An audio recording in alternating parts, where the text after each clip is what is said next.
Hello there, very good evening and welcome to the news tonight here on Rajya Sabha TV. I'm Trisi Shilshi and here are the headlines. The 28th ASEAN Summit starts in Laos capital Vientiane. Prime Minister Narendra Modi to join world leaders from 9 countries in reviewing implementation of ASEAN Community Blueprint 2025.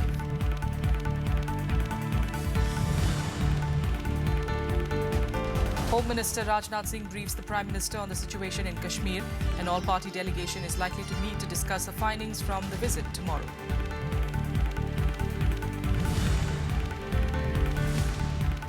Fresh clashes between protesters and security forces in the valley disrupt normal life. One person is killed in Anantnag district. Pakistan violates ceasefire agreement once again.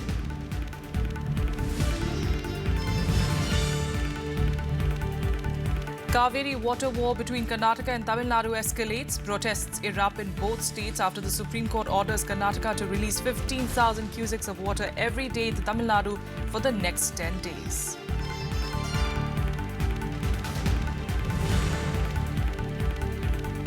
And Congress Vice President Rahul Gandhi starts his party's poll campaign in Uttar Pradesh. His 2,500-kilometer-long Kisan Yatra is expected to cover 233 assembly constituencies.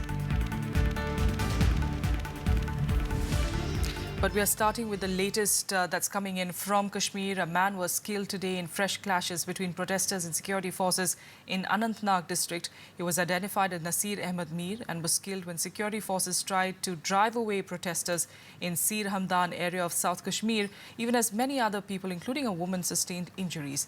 The clashes disrupted normal life for the 60th day in a row in the valley. Meanwhile, Pakistan violated the ceasefire agreement once again, firing on Indian positions in the state. Curfew was lifted on Tuesday from Srinagar, but people stayed off the roads due to a shutdown call given by separatists.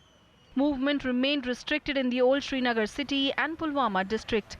The Kashmiri separatists who refused to meet a parliamentary delegation led by Home Minister Rajnath Singh over the weekend extended the shutdown call till Thursday. Rajnath Singh has been desperately trying his best, and I have all my best wishes for him. But unfortunately, things have not seemed working. This all-party delegation should have gone there in the very first week of, say, 10th or 15th, within 10th and 15th of July itself. There can't be preconditions like, if Hurriyat says that, well, AFP, SPA should be first removed and then we will talk, was act of high-handedness. We cannot tolerate that. We would consider withdrawal of that act, but first and foremost position was to bring peace in Valley, for which they should have come. The unrest in Kashmir has so far left 73 people dead, 71 of them civilians. Thousands of stone-pelting local residents are being led largely by young people, complicating efforts to tackle them. The valley has been under lockdown since 8th July, when clashes erupted after security forces gunned down separatist militant Burhan Wani. Well, look, it may have been too much to expect an all-party delegation to come up with a solution in 24 hours. What is important is to meet and to show that we are interested in contact and dialogue. अगर सरकार में ही लोगों का विश्वास उठा हुआ है, अगर आप ही ने कुछ ऐसी हरकतें की हैं जिसमें विश्वास नहीं बन पा रहा है, तो बाकी पार्टियां कुछ भी कोशिश करते हैं। पिछले 8-9 महीने से जम्मू कश्मीर में एक तरीके से ज्वलन स्थिति बनती चली जा रही है। बार-बार सरकार से कहा जा रहा है, लेकिन प्रधानमंत्री अपने पूर्वानुभासों से हटकर सही में कश्मीर की समस्या को अगर एक मानवीय और देश के नागरिक की समस्या समझें, तब तो हल होगा ना मसला। हमने हर वर्ग को बुलाया था जम्मू कश्मीर के, और सबने बड़ी अच्छी तरह अपने पक्ष को रखने का काम किया था। स्पेशली स्टूडेंट्स ने, प्रोफेसर्स ने, वकीलों ने आकर अपने पहलू रखे, और मुझे लगता है कि उन सब पर 7 तारीख को चर्चा होगी। जिन लोगों को न्योता दिया गया था और वो नहीं भी आए, कहीं आज उनको अपना जो जमीन है उसको खोती देख वो इस तरह के कदम उठा रहे हैं। On Tuesday, Pakistan violated the ceasefire agreement by attacking Indian posts in Jammu and Kashmir. Spokesperson of the Defence Ministry, Lieutenant Colonel Manish Mehta, said Indian troops gave a befitting reply to the unprovoked act. Since midnight, Pakistan has carried out unprovoked ceasefire violation in Poonch sector, and they have also used mortars to target Indian posts. Indian Army has responded appropriately and effectively to the ceasefire violation. Pakistan fired mortar shells on Indian positions along the line of control in Poonch district. वादी वाले इलाके को वो निशाना बना रहे हैं, तो अभी तक नुकसान का तो कोई पता नहीं चल रहा है, लेकिन अभी तक भी वो फायर है, तो लोग काफ़ी डरे हुए हैं, घरों के अंदर सहम बिल्कुल बंद हैं, बच्चे जो स्कूल नहीं जा पा रहे हैं. No casualties or injuries have been reported so far. Local residents said the firing began from Pakistan's side during the wee hours and populated areas were targeted. Bureau Report, Rajya Sabha TV. As always, we'll keep an eye on developments in the valley. Meanwhile, Congress Vice President Rahul Gandhi kick-started the party's campaign in Uttar Pradesh with a 2,500-kilometre-long Kisan Yatra from Deora district. He met farmers, promising them loan waivers and reduction in power tariff by 50% if voted to power in the state, which goes to polls in 2017. हमने ये यात्रा इसलिए शुरू की है कि हम नरेंद्र मोदी जी पे, हिंदुस्तान की सरकार पर थोड़ा दबाव डालें. किसान की जो समस्याएं हैं, किसान के सामने जो दुख है, किसान के दिल में जो घबराहट है, वो हम मोदी जी के कानों तक पहुंचाएं. Congress Vice President Rahul Gandhi sounding the poll bugle for the assembly elections in Uttar Pradesh on Tuesday. Gandhi tried to woo the farmers through his 2,500-kilometer long Kisan Yatra, which began from Deora. सीधी सी बात है, हिंदुस्तान का जो किसान है, अगर आप उसकी economics में जाएं, अगर आप उससे पूछें कि भाई आप खेत में पैसा डालते कितने हो और निकलता कितना है, तो आपको सीधा बता देगा कि जितना पैसा मैं डालता हूं उतना पैसा खेत से निकलता ही नहीं है. यह हिंदुस्तान के किसान की सच्चाई है. The Congress leader began his yatra interacting with farmers with a door-to-door campaign. Later in a Khat Sabha, the Congress leader came down heavily on the union government and Prime Minister Narendra Modi for neglecting the farming community. उन्होंने किसानों की बहुत बात की, कहा कि हम किसानों की रक्षा करेंगे. हिंदुस्तान की सरकार किसानों की मदद करने की सरकार होगी. मगर दुख की बात यह है कि जब से उनकी सरकार आई, सिर्फ उत्तर प्रदेश में नहीं, पूरे हिंदुस्तान में किसान को भूल गए हैं. The yatra has come in for a lot of flack from the opposition, however. That wherever in the past Mr. Rahul Gandhi had gone for such yatras, that has proved as the Antim Yatra of the Congress party, and the Congress had been nailed there. The same is going to happen in Uttar Pradesh as well. Though this appears to be a save Congress yatra, they are trying their best to save the dwindling stakes of the Congress. चुनाव के मौके पर आके यात्राएं करते हैं, असल में बाकी समय ये मौन रहते हैं या कुछ और भी ऐसे कामों में व्यस्त रहते हैं जो जनता से जुड़े हुए काम नहीं हैं. तो जनता पहचानती है कि कौन उनके वास्तव में हितैषी हैं, कौन उनके लिए सोचता है, कौन उनके लिए काम करता है. खाट जानते नहीं, न कभी उस पर बैठे हैं, न कभी किसी गरीब आदमी की चिंता की है. राजनीति कोई पिकनिक नहीं है, ये गंभीर विषय है और जनता के दुख दर्द से जुड़ा हुआ है. The Deoria to Delhi Yatra is part of the Congress campaign to end its 27-year exile from power in Uttar Pradesh. Rahul Gandhi will also hold road shows at various places during the yatra. During the Mahayatra, he will cover as many as 233 assembly constituencies to reach out to the people. Vishal Dayaz report for Rajya Sabha TV. The Kaveri water war between Karnataka and Tamil Nadu escalated today with massive protests in both states following the Supreme Court order to Karnataka to release 15,000 cusecs of water every day to Tamil Nadu for the next 10 days. While farmers in Tamil Nadu say that 15,000 cusecs are inadequate for their farming needs, those in Karnataka are against sharing the water. Here's a report.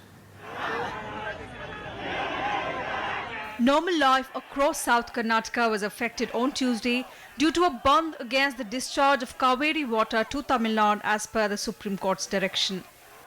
Agitated farmers and pro-Kannada activists held protests in Mandya district, blocking all major roads and highways. Traffic between Bengaluru and Mysuru was severely affected as protesters held dharnas at more than 20 places on the highway connecting both cities. Protesters also mobbed and ransacked public buildings and pelted stones at trucks plying on the roads. All schools, colleges and business establishments in the district remained shut. Tourist spots in the area were also closed down due to law and order problems. ಇವತ್ತು ಕಾವೇರಿ ಕಿಚ್ಚು ಬಹಳ ಪ್ರಬಲವಾಗಿ ಹರಡಿದೆ. ಯಾಕಂತಂದ್ರೆ ತಮಿಳು ಕೋರ್ಟ್ಗೆ ಮೊರೆ ಹೋಗಿರೋದ್ರಿಂದ supreme court 10 ದಿನಗಳ ಕಾಲ ಪ್ರತಿದಿನ 15,000 ಕ್ಯೂಸೆಕ್ಸ್ ನ ನೀರನ್ನ ಬಿಡುಗಡೆ ಮಾಡಬೇಕು ಅಂತ ಹೇಳಿದೆ. 10 ದಿನ 15,000 ಕ್ಯೂಸೆಕ್ಸ್ ನ ಬಿಟ್ರೆ 13.29 टीएमसी तमिलनाडु ಸೇರ್ತದೆ. हमारा को इधर कर्नाटक में रामनगर जिले बेंगलोर मैसूर मंडिया तो हमारे को पीने को पानी नहीं है. उधर वैसे हमें सुप्रीम कोर्ट ने ऑर्डर दिया है कि हमारे को पानी कावेरी का पानी दो बोल के. अभी हमारे पास पानी पीने को नहीं है तो हम उनको कहां से दें पानी.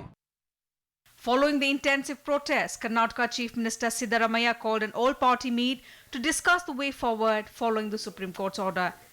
The state government also appealed to the public not to break the law and to maintain peace.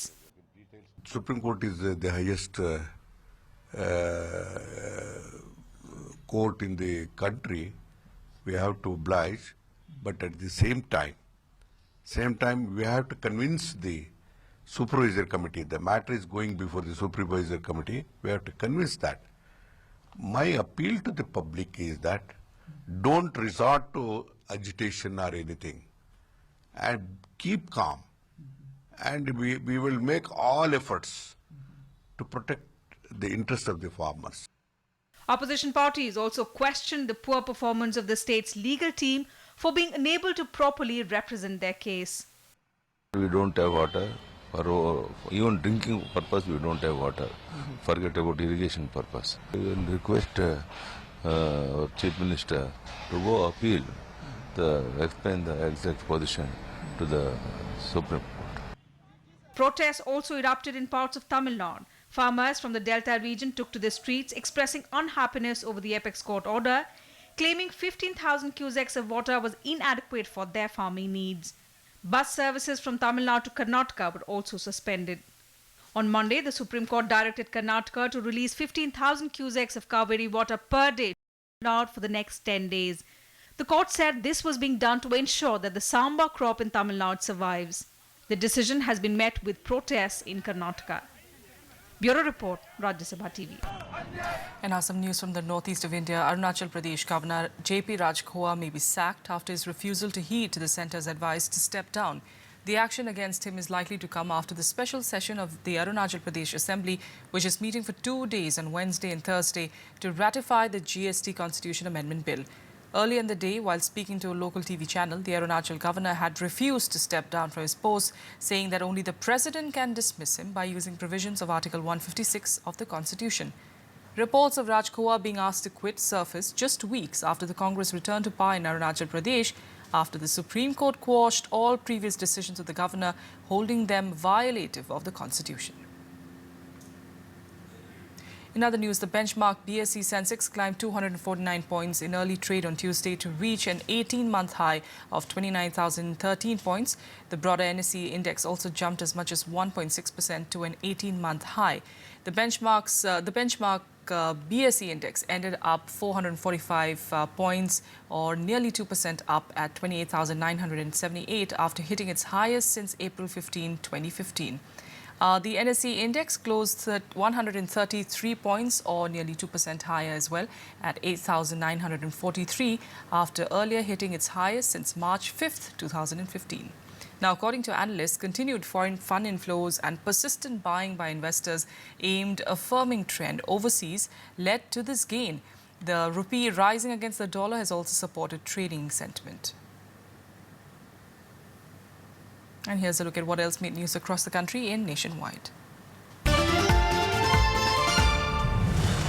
A special women's court in Mumbai convicted Ankur Lal Panwar murder in connection with the 2013 Preeti Rathi acid attack case. According to police, Rathi had secured a nursing job with a Navy hospital and her friend Panwar was unhappy over it. A special judge will announce the sentence tomorrow, even as Rathi's parents have sought capital punishment. The CBI moved Supreme Court to vacate its stay on the ongoing probe in the Bulandshahr gang rape case. The court had issued a notice to the Uttar Pradesh government and senior Samajwadi Party leader Azam Khan on seeking a transfer of the case out of the state.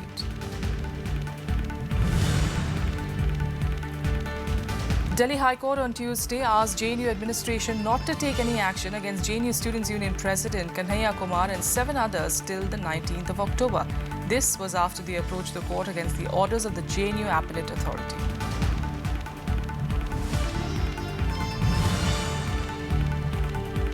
The Election Commission has told the Law Ministry that political parties are split on introducing a new machine that is meant to enhance secrecy by preventing disclosure of voting patterns during counting. The machine is connected to the control unit of EVMs after polling and gives out an overall result instead of a booth-wise one.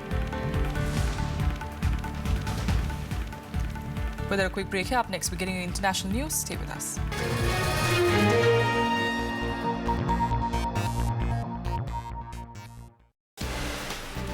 Hello and welcome to State of the Economy. We started reforms in 1991 largely under compulsion. Wall of resistance of political dissent is holding us back. Fruits of growth, have they reached everyone? That's it down. That is the resounding answer is a no. Watch former Finance Minister Yashwant Sinha speak on 25 years of reforms on Rajya Sabha television.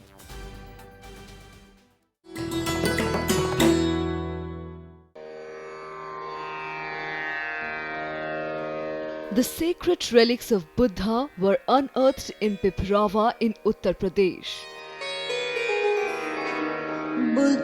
Buddhist monks from all over the world visit the National Museum to pay their respects. These charred bone fragments of Buddha are housed in the gold canopy gifted by the royal family of Thailand.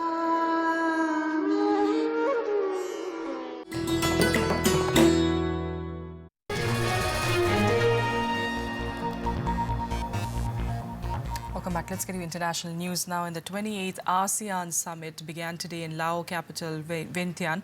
And on the first day, leaders signed a declaration on a collective disaster response.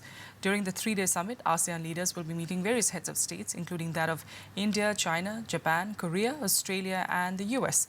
Prime Minister Narendra Modi will arrive in Vientiane tomorrow for the summit. On the first day of the ASEAN Summit, the 10-nation bloc signed an agreement on collective response to disasters. The agreement affirms that members will respond to disasters as a single body by establishing a common mechanism and response system. The next 2 days of the meeting will bring together other dialogue partners, including China, Japan, South Korea, Australia, India, Russia, New Zealand and the United States. Issues like the South China Sea dispute, counter-terrorism, trade and human rights are expected to top the agenda. พันเปไปอย่างไว้ว่าและสับสนมีสิ่งท้าทายด้านความมั่นคงหลายอย่างเกิดขึ้นอยู่ภาคพื้นต่างๆของโลกเช่นการก่อการร้าย US President Barack Obama, who arrived for the summit on Tuesday, said his push to rebalance US foreign policy to focus more on Asia was not a passing fad of his presidency. In a reference to China, he also said that bigger countries should not dictate to smaller ones. We believe that the sovereignty and territorial integrity of every nation must be upheld. And we believe that every nation matters, no matter their size. We believe that bigger nations should not dictate to smaller nations, and that all nations should play by the same rules.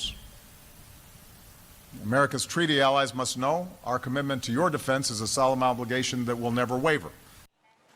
Prime Minister Narendra Modi will arrive in Vientiane on Wednesday to attend the 14th ASEAN-India Summit and the 11th East Asia Summit on Thursday. On the sidelines of the two summits, Prime Minister Modi will also hold bilateral meetings with several leaders and is also likely to highlight the issue of terrorism. India is scaling up its cooperation with ASEAN in the political security sphere, primarily focused on traditional and non-traditional security challenges facing the region. We look forward to working closely with ASEAN on counter-terrorism, on anti-piracy, on cybersecurity and maritime issues. However, the ASEAN opening ceremony was overshadowed by unusually open tensions between the United States and the Philippines. The Philippines scrambled to defuse the row as President Rodrigo Duterte voiced regret for his controversial remarks on President Barack Obama that prompted Washington to call off a bilateral meeting. With inputs from Akhilesh Suman, Bureau Report, Rajya Sabha TV. And here are more updates from across the world in Global Buzz. At least 12 people were killed in Baghdad late on Monday night in a car bomb attack claimed by the Islamic State. A suicide bomber targeted a gathering of Shiite Muslims in Karada district, with 20 others also injured in the incident. The toll from the attack is still expected to rise.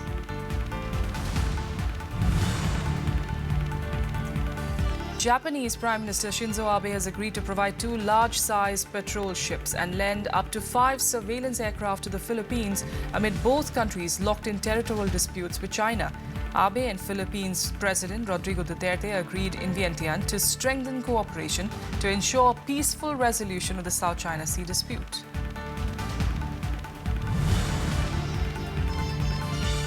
The United Nations has said that floods and heavy rains have killed 60 people, leaving over 44,000 homeless in North Korea after the Tumen River reported its worst ever flood.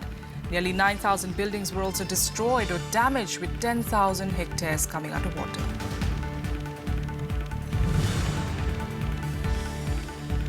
Another body was recovered by Israeli rescue teams working at the site of a collapsed building in the central city of Tel Aviv.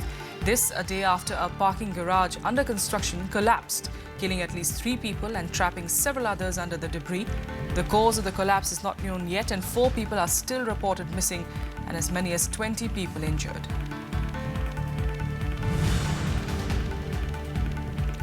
Wildfires on Spain's eastern Costa Blanca coastline have forced over 1,000 residents and holidaymakers to evacuate their homes. The residents suspect the blaze had been started intentionally. 3 separate fires, which began on Sunday afternoon, swept into the town of Javea and nearby areas, destroying several homes and leaving over 300 people lodged in local schools and shelters. All right, let's change tracks. Get you all the latest in sports. And starting with tennis, the Indo-Czech pair of Sania Mirza and Barbara Strykova entered the women's doubles quarterfinals of the US Open. The 7 seeds defeated American-Japanese pair of Nicole Gibbs and Nao Hibino 6-4, 7-5. They will now take on French top seeds Caroline Garcia and Kristina Mladenovic for a place in the semis. In the women's singles, world number 1 Serena Williams eased past Kazakhstan's Yaroslava Shvedova 6-2, 6-3 to record her 308th Grand Slam victory, reaching the quarterfinals. With the win, Serena has now surpassed Roger Federer on the all-time list of the most amount of Grand Slam victories. She will next face Romanian 5th-seeded Simona Halep for a place in the last 4. Halep beat Spain's Carla Suarez Navarro 6-2, 7-5. But Serena's elder sister Venus lost to Karolina Pliskova in dramatic 3 sets, ending hopes of a potential semi-final clash with her sister. Venus failed to convert a match point as she lost 4-6, 6-4, 7-6. 4th-seeded Agnieszka Radwanska also bowed out of the tournament after losing to Croatian teenager Ana Kunja 6-4, 6-4. In the men's singles, world number 2 Andy Murray thrashed Bulgarian 22nd seeded Grigor Dimitrov 6-1, 6-2, 6-2 to set up a quarterfinal clash with Japanese 6th seeded Kei Nishikori, who was impressive in a 6-3, 6-4, 7-6 win over Croatia's Ivo Karlovic. Swiss 3rd seeded Stan Wawrinka and Argentina's Juan Martín del Potro also progressed to the last 8. Wawrinka beat Ukraine's Ilya Marchenko 6-4, 6-1, 6-7, 6-3 to set up a quarterfinal against 2009 champion Del Potro, who was leading Dominic Thiem 6-3, 3-2 when the latter retired with a knee injury. Ladies and gentlemen. And more updates now from the world of sports in Sports Beat. The newly formed Boxing Federation of India has called for elections on the 25th of this month with a view to break the impasse over the governing of the sport in the country. Indian Boxing Administration has been in disarray since 2012 when the federation was first suspended due to manipulation in elections. The new body, Boxing India, was also terminated last year after a rebellion by the state units. The sport is currently being administered by an ad hoc committee of IBA. Spain started their World Cup 2018 qualifying campaign with an 8-0 drubbing of Liechtenstein under the new coach Julian Lopetegui. Spain dominated the play with Diego Costa, David Silva and Alvaro Morata all hitting doubles. Meanwhile, Kosovo also made history after coming from behind to draw 1-1 away to Finland. Kosovo, who were accepted into FIFA in May this year, earned a crucial point in qualifying. Rory McIlroy won the Deutsche Bank Championship to claim his first PGA Tour title in 16 months. McIlroy was a distant 6 strokes behind overnight leader Paul Casey heading into the final round. And on the last day, he fired a sparkling 6-under par 65 in blustery conditions to post a 15-under total of 269. This was McIlroy's 12th PGA Tour victory. And that's all we have for you in the news tonight from the entire team here. Good night.